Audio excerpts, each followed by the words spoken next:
Movement towards independence.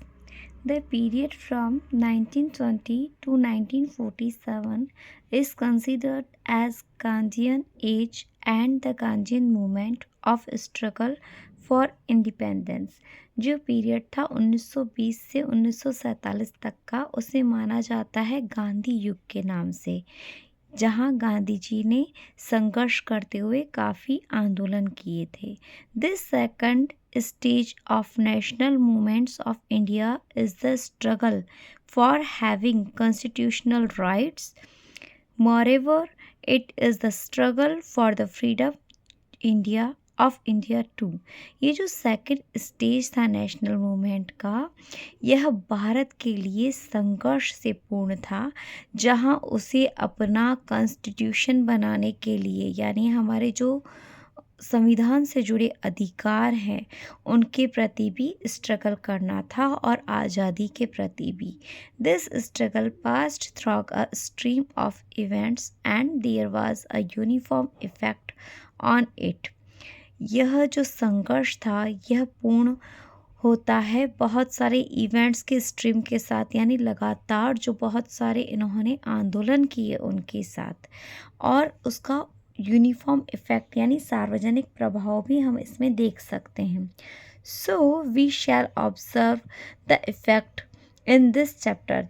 तो चलिए हम देखते हैं इस चैप्टर में उन सभी प्रभावों के बारे में. Simon commission. Montfort Montesquieu, Chelmsford 1999.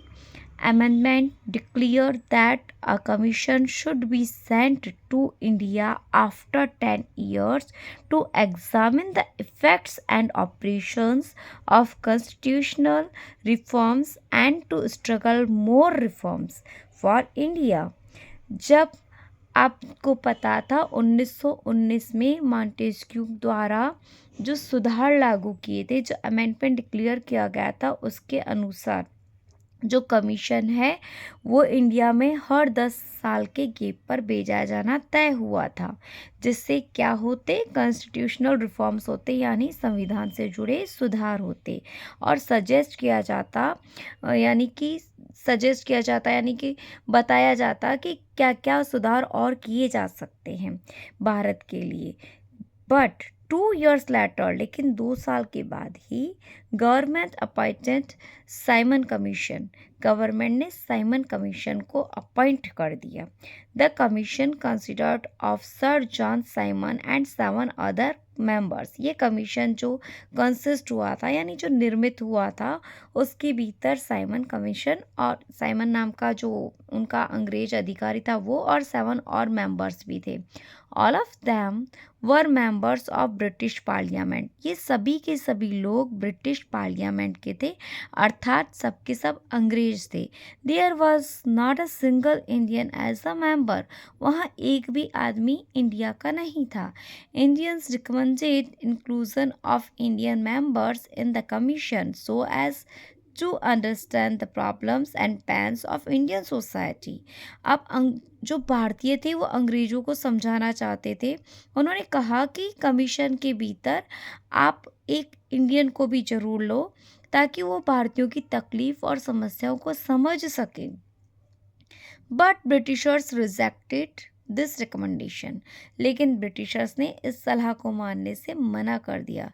So the Indian decided to oppose it. इसलिए इंडियन ने डिसाइड किया कि वो इसका विरोध करेंगे. Simon commission was created with strikes, assembly processions, loud slogan of Simon go back and unfurling of black flags and apparels. अब जो साइमन कमीशन था उसे बहुत सारी मुश्किलों का सामना करना पड़ा. बहुत सारी स्ट्राइक्स यानी कि बहुत सारे मोर्चे उसके विरोध में हुए, सभाएं हुई, पोजीशंस हुए, आंदोलन हुए, और तो और बहुत नारे लगाए गए कि साइमन गो बैक, यानी साइमन वापस जाओ. यहाँ तक कि काले झंडों के साथ उसका चारों तरफ विरोध हुआ. The British government suppress the movement mercilessly. British government ने इस पूरे आंदोलन को निर्दयी रूप से दबा दिया. मर्सिलेसली यानी हार्टलेसली. लाला Lajpat Rai, Govind Bhai Vallabh and Jawaharlal Nehru became victim of oppressive policy of government. Lala Lajpat Rai और गोविंद वल्लभ जवाहरलाल नेहरू जैसे जो नेता थे वो इन दमनकारी नीतियों का, सरकार की इन दमनकारी नीतियों के देखने के विक्टिम बने।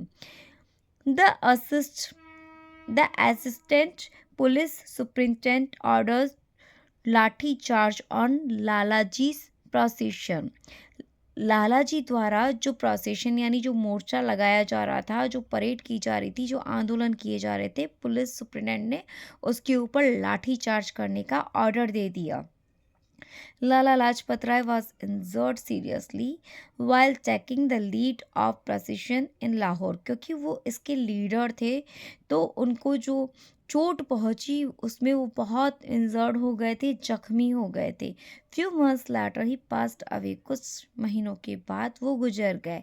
द न्यूज़ ऑफ लालाजी's death instigated Veer Bhagat Singh, Sukhdev and Rajguru, therefore they killed Sanders. अब जो लाला लाजपत राय जी की मृत्यु का समाचार वीर भगत सिंह, सुखदेव तथा राजगुरु को मिला तो उन्होंने मिलके सैंडर्स नाम के जो अधिकारी था जिसने लाठीचार्ज कराया था उसको मार डाला। अब देखिए हम पढ़ते हैं नेहरू कमेटी के बारे में।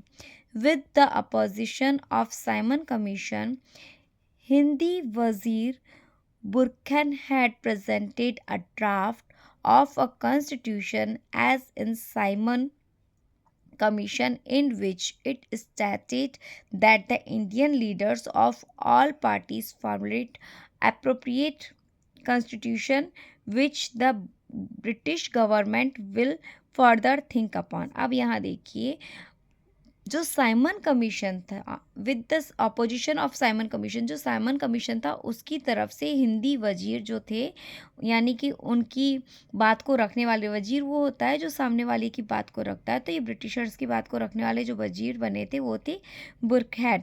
उन्होंने एक ड्राफ्ट प्रेजेंट किया, उन्होंने एक ड्राफ्ट रखा जो कि कॉन्स्टिट्यूशन से जुड़ा था, जो साइमन कमीशन द्वारा दिया गया था, जो बताता था कि इंडिया के जो लीडर हैं सभी पार्टी के मिलिए और एक ऐसा परफेक्ट कॉन्स्टिट्यूशन बनाइए जिसके ऊपर ब्रिटिश सरकार आगे विचार कर सके।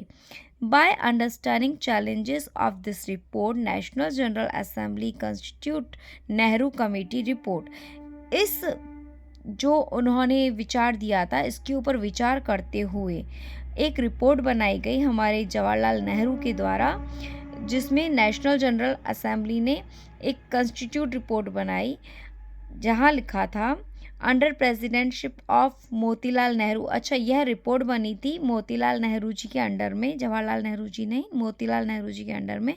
This report which was given is as known report, इसी रिपोर्ट को आगे जाके नेहरू रिपोर्ट नाम से जाना गया। विच स्टेट्स, जो बताती थी डोमिनियन स्टेट, स्वराज स्टेटस के बारे में, यानी कि प्रत्येक प्रांत जो है अपने आप में स्वराज हो, अपना राज खुद करे। डोमिनेंट का मतलब होता है कोई प्रांत विशेष उसका स्वराज वो खुद ले, वो इंडिपेंडेंट हो। Dominant status, independent judiciary, fundamental rights and adult surface. अब डोमिनेंट का मतलब बेटा प्रांत होता है, स्वराज नहीं होता है। यानी कि प्रत्येक प्रांत जो हो उसका स्टेटस कैसा हो कि वो इंडिपेंडेंट हो, उसकी जुडिशरी यानी न्यायपालिका भी इंडिपेंडेंट हो, और उसे फंडामेंटल राइट मिले यानी जो मूलभूत अधिकार है वो उसे मिले। एडल्ट सरफेस मिले यानी कि जिन्होंने 18 वर्ष की उम्र पार कर ली है वह अधिकार, वोट का अधिकार, वहाँ उन्हें वोट का अधिकार भी मिले।